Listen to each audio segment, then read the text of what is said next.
Hey everyone, welcome to yet another episode of Coffee Time with Mr. Ying, with your host Mr. Ying. And today we're gonna have coffee. Tastes great.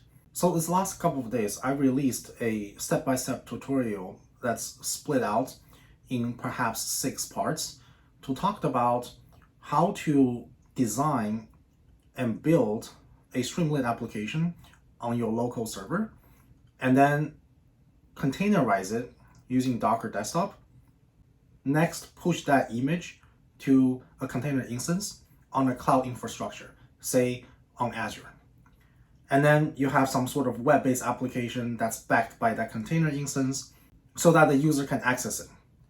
And the reason that's the case is because the web-based application has an API management on Azure, and it actually has a live URL endpoint so that the user can access it from a browser. So all that's done, the tutorials are out there. If you're interested, please check them out.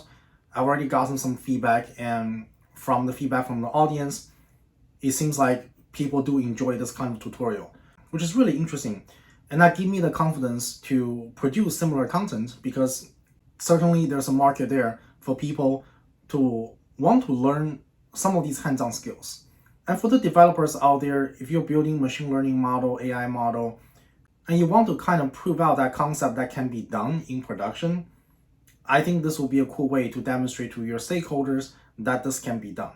Let's say you have a model that makes some sort of prediction based on some sort of input.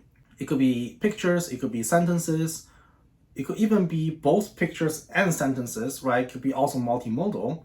You can then build up that web-based interface to demonstrate to your stakeholders that's how the model is working.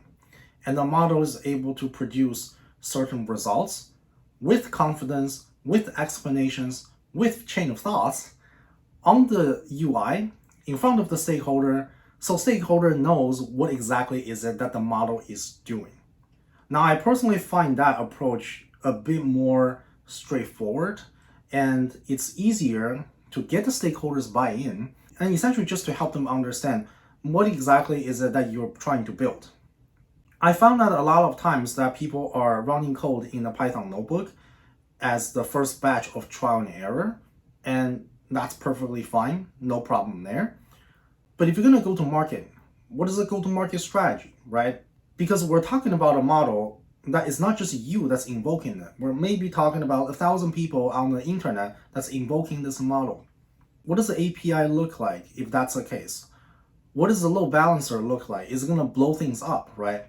So I think this approach not only helps the stakeholder to understand what you're doing as a developer, but also help the developer, especially the ML developer, the AI developer that's not strictly in DevOps team. The approach gives these people the perspective of how things can break in production. So I thought that was something useful there, and it's really a useful skill to have, especially if you're developing your software product and you want to see it to production. So in terms of actual content, we talked about building a small echo bot that is just repeating what you said, and then we design that app, push that app to the cloud, and build a web-based application around that. Great, that's done. Now you can build an echo bot. It's a few lines of Python code away from that to making an API call using OpenAI endpoint, get your API key in there, manage it securely, containerize it, push that onto the cloud again, and then boom, you have your chatbot that's just like a ChatGPT. Now, of course, you want to manage the history within the container, and you want to do that process manually using session state. Because we're talking about a container as its entirety, there isn't really a backend server. So this is a serverless application. So a lot of people build chatbot that they didn't really have that session state built in. And that's going to be a problem, because guess what? If you don't have session state to manage the history of the conversation, the large language model is not going to get the information that you had before. So you could be talking to a chatbot, and then 10 questions later, you want to recall the question number 1, number 2, and the large language model doesn't get that. And that's going to be a problem. So you want to securely manage that conversational history within the session state, and that's what we talked about in the previous video. So now think about this trajectory, right? You have chatbot, you know how to build chatbot, you know how to manage your API key, and then you also know how to manage the history. What's the next step? The next step is to get the chatbot to do something for you, right? Run some Python code for you.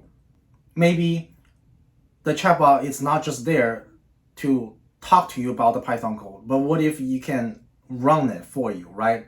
Have the download button, and then you can trigger it, things like that. Wouldn't that be amazing? So that'll be something that's upcoming on next couple of videos in GenAI vlog. And then from there, we pretty much have a framework to do whatever we want to do. So you know how to make an API call. We talk about that when we're making API call to ChatGPT API endpoint, right? So now the question is, during the conversation, can you get the chatbot to make that API call for you? So then it comes with this agent as a proxy concept, and that pretty much all the companies are building right now. So what that means is, imagine a ChatGPT window. The chatbot is not just there to talk to you about something, right? That's all good, but information is just a piece of information, and that's just there. We need to land on action. So what is the action? Action means you are making an API call, right? There's a button, there's a execution, something need to happen, right? So now this comes a caveat, because depending on what development environment you are in you in a small team, or are you in a large team? Are you in a startup, or are you at the enterprise level? Depends on a variety of different factors. The agent is going to be able to do different things at a different complexity level, right? So right off the bat, we're talking about resolving dependencies, right? How to resolve the dependencies. Are we talking about dependencies in a package, or are we talking about dependencies in the payload? If it's dependencies in the payload, how do you acquire that information, right? Are you going to ask a user? Or do you have some sort of database in the back end, right? Some server that you can call, some logging that you can implement, so that the agent can acquire that information that's required to make this API call by itself. And if it doesn't do that, obviously it's going to ask the user. And if the user also doesn't know, well, then too bad, then this action cannot happen, right? So all that logic needs to be baked in, and every single step, there needs to be guardrail. Because large language model fundamentally is gonna give you a probabilistic answer. It's not 100%, right?